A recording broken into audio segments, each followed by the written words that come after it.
கர்த்தருடைய பரிசுத்த நாமத்துக்கு மகிமை உண்டாவதாக. இன்றைக்கு கர்த்தர் உங்களுக்கு கொடுக்குற வார்த்தை என்ன தெரியுமா? எபிரேயர் 11வது அதிகாரம் அதனுடைய 38வது வசனம்.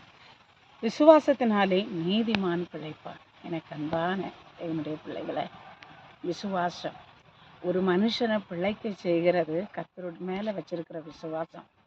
அந்த விசுவாசத்தை இழந்து போயிருக்கீங்களா? அந்த விசுவாசத்தை விட்டு விட்டு இருக்கீங்களா? அந்த விசுவாசம்தான் உங்களை வாழ வைக்கும்.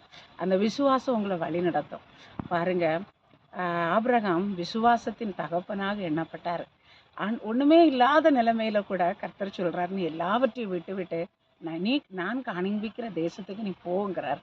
யாரை நம்பி போனாரு? கர்த்தர் மேல ஒரு நம்பிக்கை, ஒரு விசுவாசம் இருந்தபடியினால எல்லாவற்றையும் விட்டு விட்டு அவர் கர்த்தர் காண்பிக்கிற தேசத்துக்கு போய் அங்கே சஞ்சரித்தார். தேவனுடைய பிள்ளைகளை சஞ்சரித்தது மாத்திரமல்ல, கர்த்தர் அவர் கூட இருந்து அவரை பெருக பண்ணினார். இன்றைக்கு உங்கள் வாழ்க்கையில் எல்லாம் இழந்து போனேன், எல்லா வழிகளும் எனக்கு அடைக்கப்பட்டது, நான் இது நடக்குமா நீ சோர்ந்து போய் விசுவாசம் இல்லாமல் இருக்கீங்களா? நீங்கள் விசுவாசிங்க, தேவனுடைய மகிமையை காண்பீங்க. விசுவாசித்தால் நீதிமான் பிழைப்பான். ஆண்டவர் உங்களை ஆசீர்வதிப்பாராக.